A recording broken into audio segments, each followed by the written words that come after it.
Alam nyo ba guys na yung mga typical na mga electric motor, induction motor sa ating mga bahay, like yung mga water pump, electric fan, basta yung mga induction motor ay kaya pala mag-produce ng kuryente? Testing!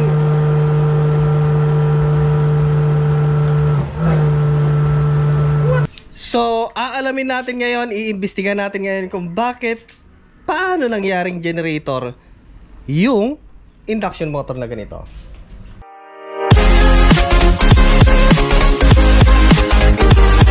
At siya nga pala guys, para sa mga hindi pa nakapag-subscribe, baka naman pwedeng pakisubscribe si Juan de la Sague at pakilike na rin tong video ng Juan de la Sague at pakishare na rin sa ating mga social media like Facebook. So, ginawa ko tong part 2 na video para baliwanagan kasi maraming nagdududa, maraming nagko-question kasi baka daw ginamitan ko ng pinagbabawal na technique.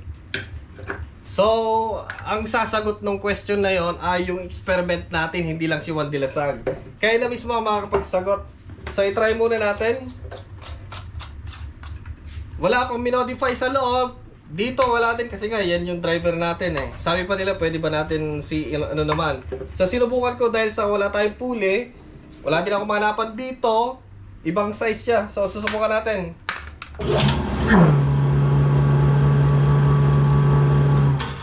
So, hindi ko siya pwedeng ibabad kasi nga, mainit yung belt, talagang lumalaban si 1.5. Okay, subukan natin dito. Yung 100 watts na malakas din siya guys eh. Yung 100 watts na incandescent, pinod din niya. Ayan, kaya hindi ko binababad masyado.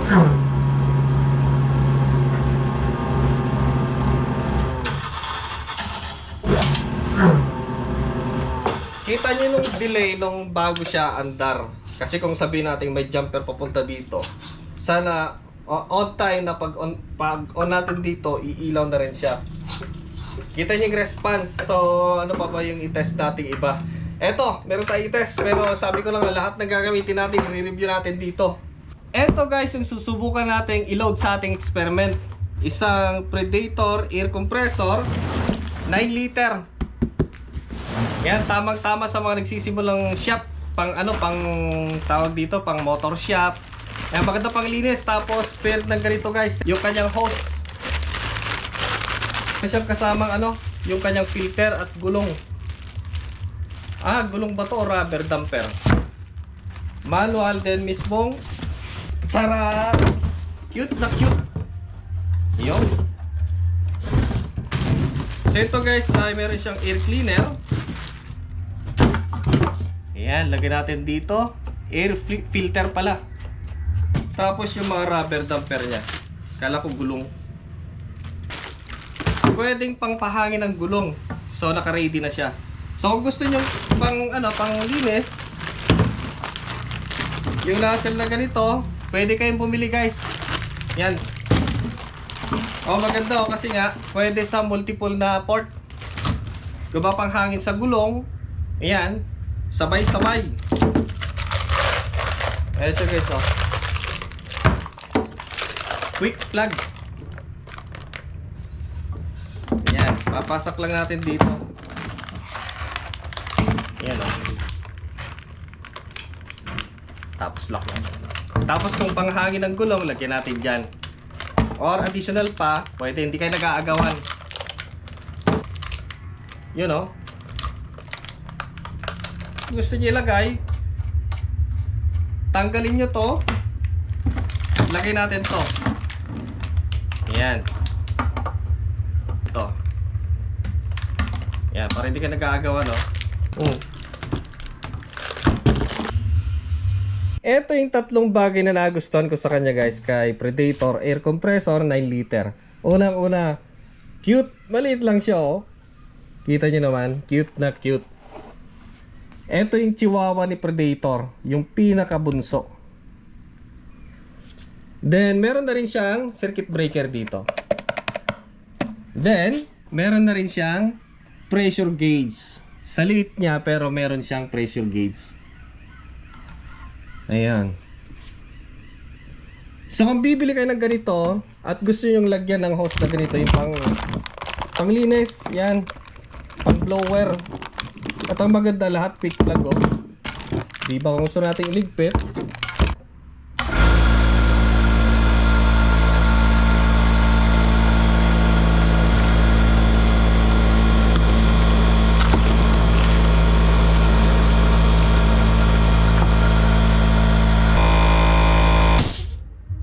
Nagulat pa ako.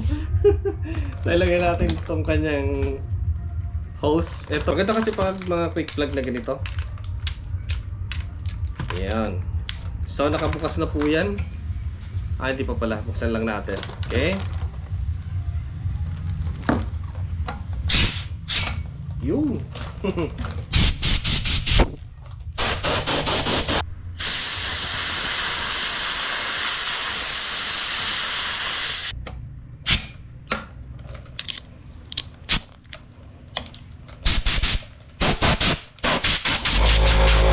Air compressor ni Predator versus presuming generator.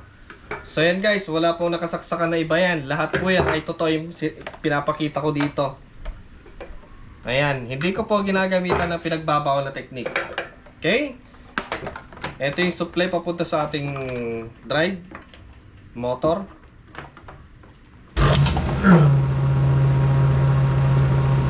Yan.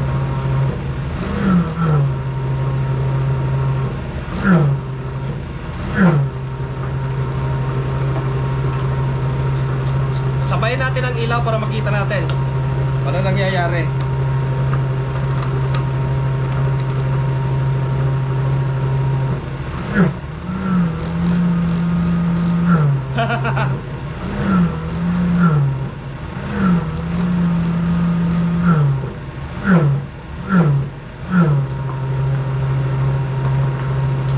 May nakikita ko maganda.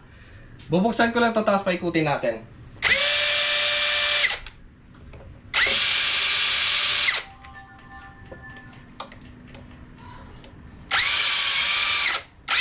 May laman na kasing hangin kaya medyo hirap siyang mag-start. Try lang natin kung kaya paanda rin. Testing. Tulungan natin ganun.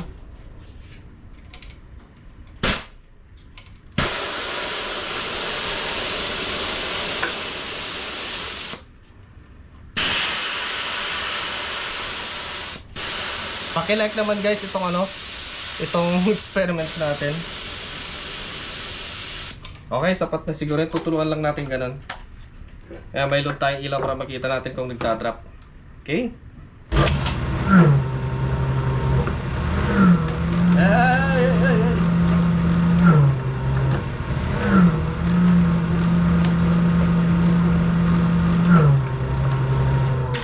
Napapansin ko guys dito, bumabagsak yung kanyang kuryente.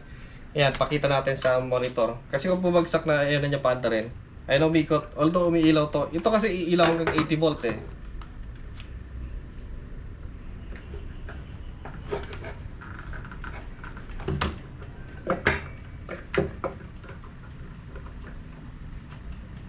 Yan. So, susubukan natin ulit. Titingnan natin lahat. Okay.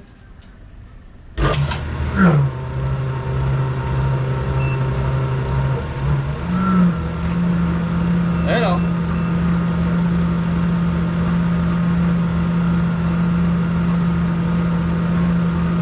Nasa 70 na lang. Eto, ilaw lang to kahit 70 eh. Umiikot din naman siya bahagyang ganun. So, hindi siya sapat. Yan. Lumalaban, lakas ng laban niya eh. Malamang siguro malaki din babayaran ko yung month na to kasi nasa grid ako tapos makulimlim. Yan, bumabagsak mga kalikot yan o.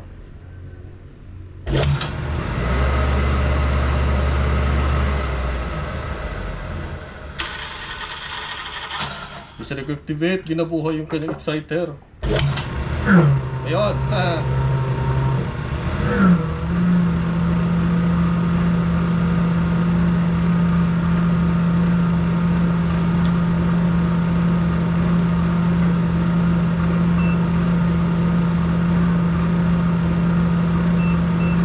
Sa 70 lang tapos ubagal yung ikot niya diba?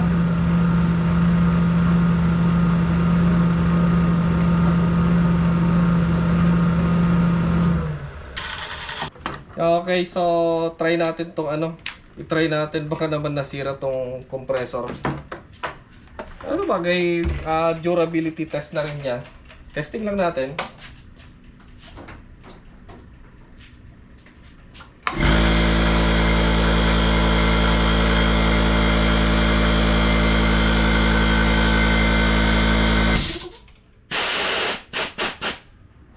Ayos.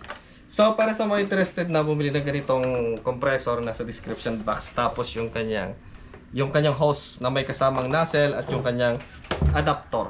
So, ngayon ay tatanggalin natin itong takip. Then, unti-unti natin, tatanggalin muna natin yung kanyang dalawang capacitor kasi nga, ang talagang alam kong promotor kung paano siya nagkakaroon ng malakas na kuryente dahil sa capacitor. Yan, so tinanggal ko muna yung mga connection ng capacitor, yung kanyang clutch switch. At paanda rin natin siya na without capacitor. Then, itest natin kung may kuryente dito. Isaksak na natin na ganyan, then saka natin paanda rin. Ayan. Kasi kung isasama natin yung isa na itetest na yung kumbaga siya rin yung magiging generator, hindi po kakasya sa video na to. Okay, so subukan na natin without anything. Hindi ko po minodify sa loob.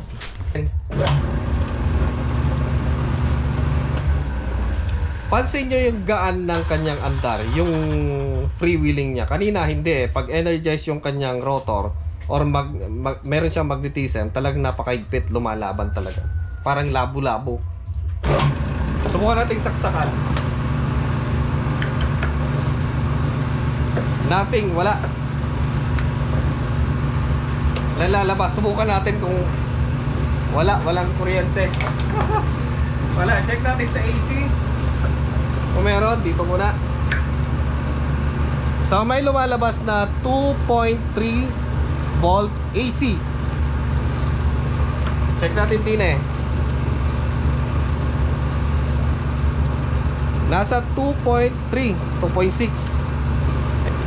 Ano, napakagaan nung andar niya. Ibig sabihin, walang kahirap-hirap. Maluwag. Hindi energize eh. I-try natin sa 150 microfarad.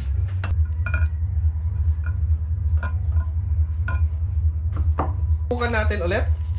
Rating na natin dito. Then, recording ba tayo?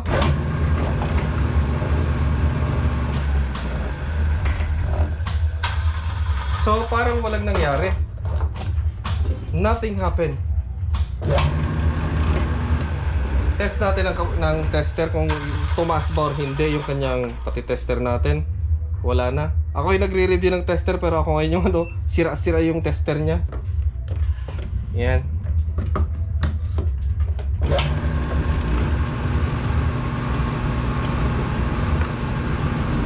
Wala, bumagsak pa lalo.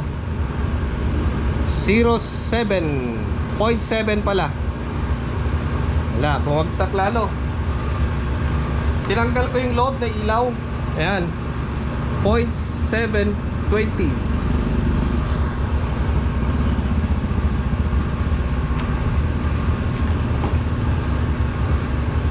So, imbes na magkaroon ng output, nawalay.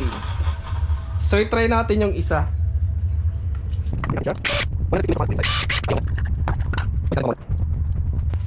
Ito 20 UF microfarad to ilan ba to? 450. So, itong nakalagay na isa ay sa starting niya is 150 microfarad to 250 volt. Ang mga Mylar kasi na capacitor, etong nilalagay natin ay non-polarized. So kahit baliktad dyan, okay lang siya. Plug na natin yung load natin. Then let's energize. Oh! 20 microfarad ang kailangan niya to energize the rotor. So i-check natin kung ilang volt. Ayun, 20 microfarad lang palang kailangan. No need pala yung masyadong mataas kasi papatay niya yung electrostatic niya. It is 200 volt AC. So mababa lang kasi pala. Masyadong lumalaban kasi. Pag pipitan niya may masyadong ganoon, siguro there's something happen to the coil. Masyadong mabigat. Kasi nga lumalaban siya eh. Hindi siya naka-design for generating voltage. Naka-design lang siya for drive. Yan. Siya yung magdadrive, hindi siya magge-generate. Ayan. Parang tornilyo ka, gagawin kang gulong. So, hindi siya nakadesign yung tornilyo as pagiging gulong. So, parang ganon. Okay, may isa pang gustong subukan. Mga biglang umandar eh. I-try natin ano to. I-try nga natin pag-sparkin tong kanyang, ito, kita nyo ba yan? Yung kanyang lagay ng capacitor. Try lang natin. Okay, so ito, susubukan natin i-short lang na gano'n habang umaandar. Tingnan natin kung anong mangyayari. Curiosity is the best.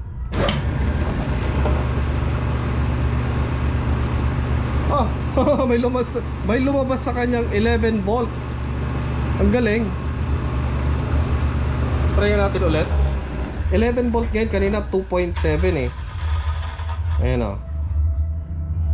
Wala pong magnet dito yan. Walang magnet sa kanyang rotor.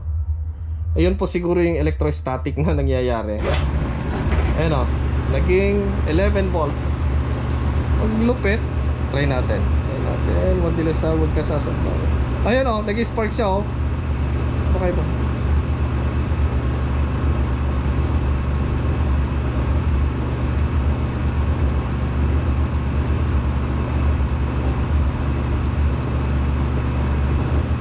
So kapag pinag-short ko siya, ang lumalabas na lang ay napindot siya. Ang lumalabas na lang ay 3 volt. So bumabagsak. Observe natin sa 20 microfarad. Ito. Curiosity. Ganyan lang. Tapos dikit natin ganun. Okay? Kita ba? Kita ang katangahan natin. Tingnan natin kung iilaw-ilaw to. Para para transparent tayo. Palitan na natin ng pang 40 watts para kitang-kita. Oh! So ayan, kitang-kita nyo naman siguro yan. Diba? Tapos yung ating voltage. Kita ba dyan? Kita. Okay. Voltage natin ay nasa 8 volt. Baka mahulog, sayang wala tayong tester. Okay.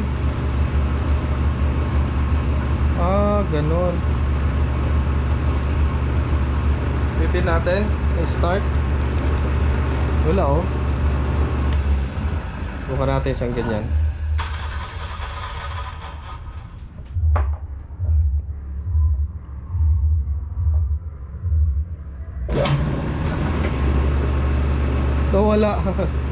Nawala siya, nagtampo. Nangyari, nagtampo. So kinumpleto ko yung wiring niya. At nagbabaka sakali ako na baka sa wiring lang. I-try natin. Yun o. So yung connection niya pa rin.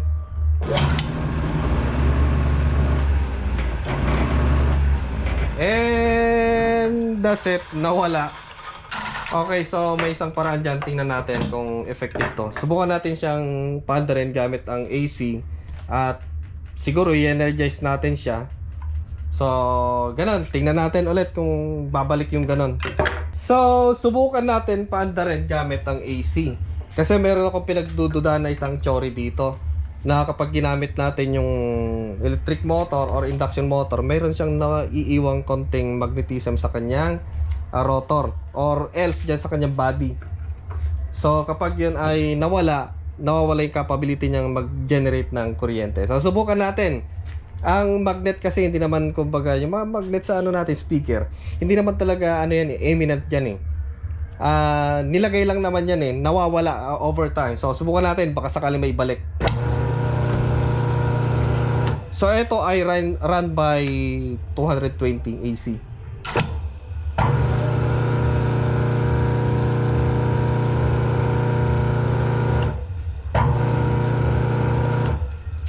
So gamit nilang magnetizer ay yung mga electromagnetic coil. Try natin ulit.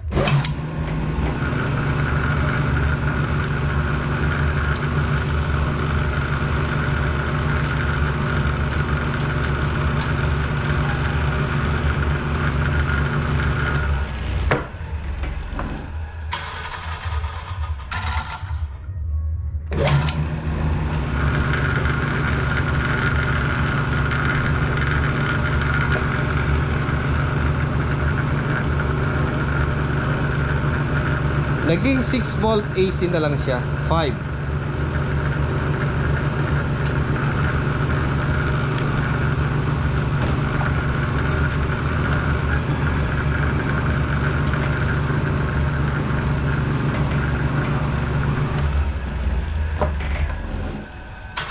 So, yung mga induction motor ay nakakapag-generate po siya ng electricity output. Kasi nga nung bata ko, yung mga used na mga induction motor nila ay meron lumalabas. Yung malalaki.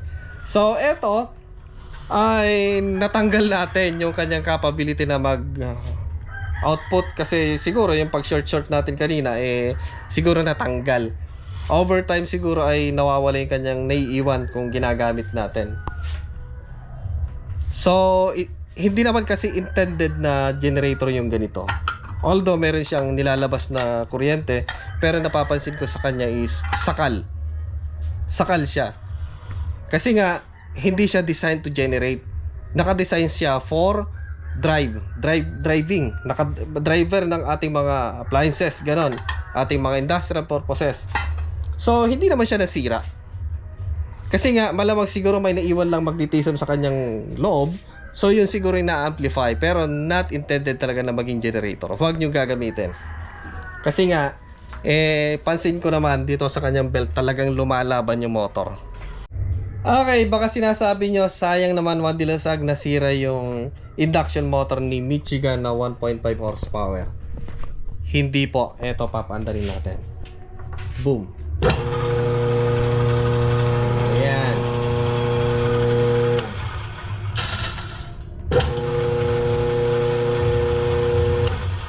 Babalik din lang yan kapag tumagal, pag napapanda-pandar natin. So, ang conclusion ko, yun lang talaga. Over time, merong naiiwang konting electromagnetism. Kagaya yung mga screwdriver natin, yung dulo niya, di ba dumidikit doon ang bakal ng mga screws. Pero over time nawawala. So, imamagnetize na naman natin. So, para siyang ganon. Babalik din lang yan. Hindi naman siya generator Induction motor siya. Drive motor. Okay. So, ayan guys. Para sa mga naghahanap ng magandang klaseng induction motor, eto, recommend ko si Michigan. 3 horsepower, single phase, at si 1.5 na Michigan. So, 100% copper po sila. At kung sakaling kailangan nyo naman sa inyong mga maliit pa lang na, kahit sabihin natin malaki, wala naman sa laki at liit niyan yan po si Predator. Yung kailangan nyo ng air compressor, pang bomba ng gulong, pang bomba sa gripo. Hindi pala. Yan. Pwede po. Pwedeng air compressor para sa gulong, pang motor, pang spray sa ating mga pintura, projects, speakers, at pwede rin pang yung panglinis-linis natin ganon. Ganda guys, kasi nga kahit pasakan mo, dalawa pa yung bakante Quick plug. Subukan natin. May laman pa. Portable siya, napakaliit. Diba? So yan, lahat po yan ay nasa description box or ilagay ko na sa top comment section. Okay, gandang klase.